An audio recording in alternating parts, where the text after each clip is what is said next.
Oke, nice. Halo guys. Halo, perkenalkan kami dari kelompok 5. Nama saya Agung Fitri. Saya Hanifah. Saya Adrifan Rizkian. Dan saya sendiri adalah Muhammad Rafli Fahriza. Kali ini kita mau mengetahui lebih banyak lagi tentang PT Pos Indonesia. Yuk. Halo. Kita masuk PT Pos Indonesia dulu. Kita udah berada di pintu masuk utama kantor Pos Indonesia.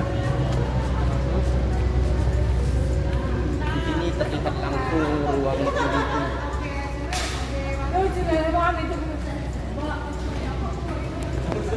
Mau kemana lagi kita, Ifat? Ya, kita langsung lihat ke apa aja yang ada di Pos Indonesia ini. Let's Itu kita lihat ada Indomaret di situ. Oh, ada fitur ini. Ada Indomaret juga ya. Wah. Boleh, selanjutnya kita masuk ke gudang. Gudang itu di sebelah sini, guys. Nah, itu sebenarnya ada tempat kantor.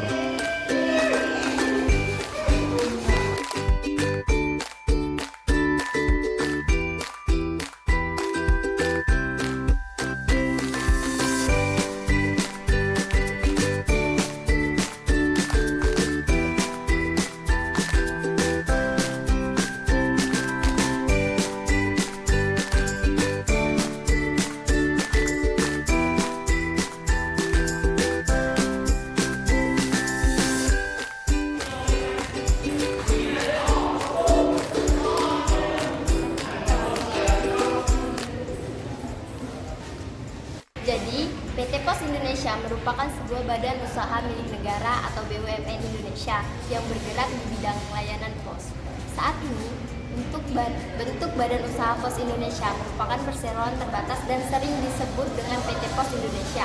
Bentuk usaha Pos Indonesia ini berdasarkan Peraturan Pemerintah Republik Indonesia Nomor 5 Tahun 1995. Alamatnya di PT Pos Indonesia Cabang Merdeka beralamatkan di Jalan Merdeka nomor 3, 19 Ilir, Bukit Kecil, Kota Palembang, Sumatera Selatan. Adapun jenis usaha dari PT Pos Indonesia merupakan badan usaha milik negara BUMN yang bergerak di bidang jasa kurir, logistik, dan transaksi keuangan. PT Pos Indonesia sendiri menyediakan berbagai produk mulai dari kargo, logistik, giro pos, wesel pos, galeri pos, agen pos, dan lainnya. Jasa yang ditawarkan PT Pos Indonesia sendiri berupa jasa kurir, jasa logistik, jasa keuangan, dan jasa properti.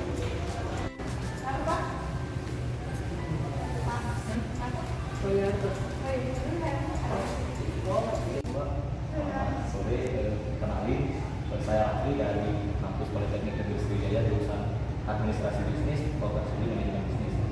Di sini Rafli pengen menanyai tentang segmentasi pasar PT Pos Indonesia. Boleh? Ada sedikit beberapa pertanyaan. Untuk yang pertama itu bagaimana strategi penetapan harga pada perusahaan? Kalau strategi harga dari perusahaan itu tergantung tarif ya. Di sini kita itu ada layanan pos kilat khusus, pos ekspres, sama paket pos ekonomi. Kalau pos kilat khusus itu dia itu seluruh wilayah Indonesia yang sampai 2-3 hari. Kalau di wilayah Palembang untuk dokumen untuk pos kilat khusus itu 9.000 per transaksi. Kalau untuk paket 12.000. Untuk ke wilayah, kalau di wilayah tergantung wilayahnya. Kalau Jabotabek dia itu 1 kilonya 16.000. Kalau misalnya untuk pos ekspres itu yang nyampainya besok. Pos ekspres cuma ada untuk daerah Palembang, Jakarta. Palembang, Jakarta itu jaraknya cuma satu hari. Satu hari, jadi hari ini kirim, besok sampai. Untuk 1 kilonya itu pengiriman bisa 33.000 1 kilo. Kemudian itu paket pos ekonomi. Paket pos ekonomi itu untuk paket-paket yang besar. Paket-paket besar itu biasanya lebih murah.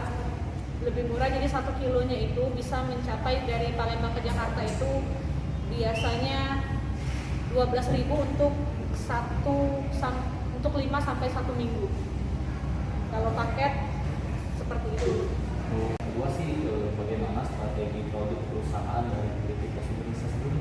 Kalau strategi produk perusahaan itu kita itu ada gas food. Gas food itu ialah penjualan perangko, materai,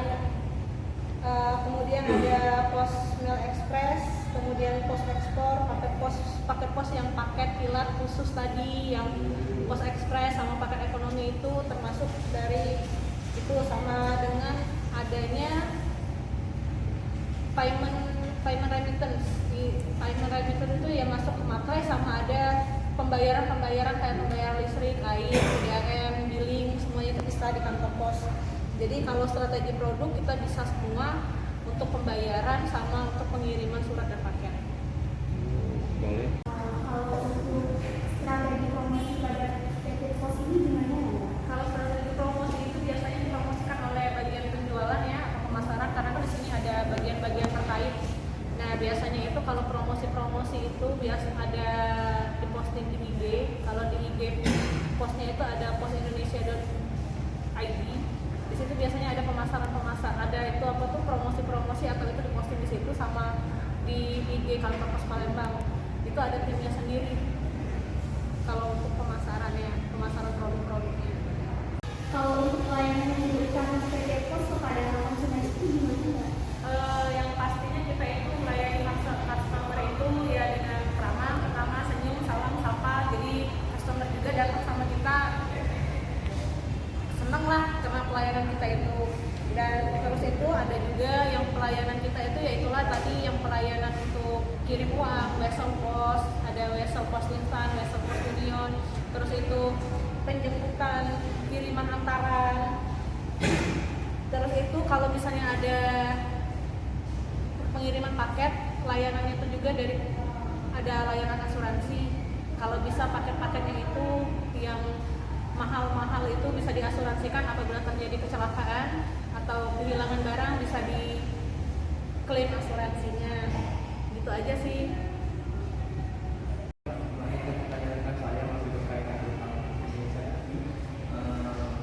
Target usaha, target pasar perusahaan bagaimana ini akan mulai Indonesia?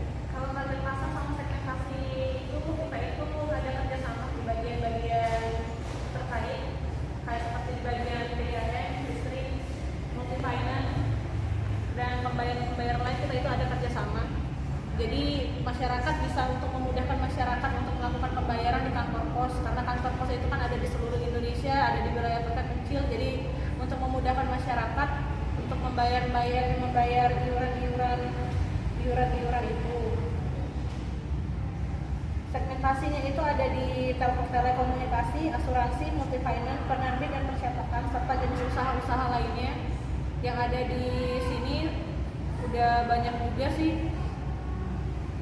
Terus itu target utama kantor pos itu untuk segmentasinya itu adalah pedagang-pedagang online shop, dimana sekarang kan online shop itu kan lagi naik daun ya, semua kan sekarang kalau belanja lewat online shop. Jadi kita itu sekarang lebih pendekatan ke pedagang-pedagang online, jadi biar pedagang-pedagang online itu ngirim barangnya ke kantor pos, jadi itu untuk menaikkan pendapatan sama target kita. Lalu positioning perusahaan dalam usaha itu bagaimana? Kalau proses positioning dalam perusahaan itu bisa jadi ya, para pelanggan yang datang ke kita itu yang udah memang tetap ngirim barang ke kita diberikan harga tertentu dengan penawaran tertentu, dan kita juga bisa jadi mengasih diskon kepada mereka untuk ngirimnya itu. Ada juga layanan untuk antar jemput paket, jadi semuanya itu diantar jemput kita layani dengan semaksimal mungkin. Jadi biar pelanggan itu nggak pada lari kemana-mana, dia tetap diantar barangnya di kantor pos. Segmen pasar itu juga untuk membayar biaya pengiriman setelah melakukan pengiriman, dalam artian memberikan pinjaman atas pengiriman terlebih dahulu, kemudian PT Pos Indonesia menutupi biaya itu, baru kita tagihkan kepada orang tersebut. Seperti itu. Sudah kita tahu Mbak ya bahwa jasa pengiriman barang untuk di Palembang ini sudah banyak. Nah, cara PT Pos sendiri untuk mengatasi tingkat persaingan itu gimana ya Pak? Cara kita untuk meningkatkan persaingan itu kita ya harus kerja dengan luar biasa ya, dengan ekstra, di mana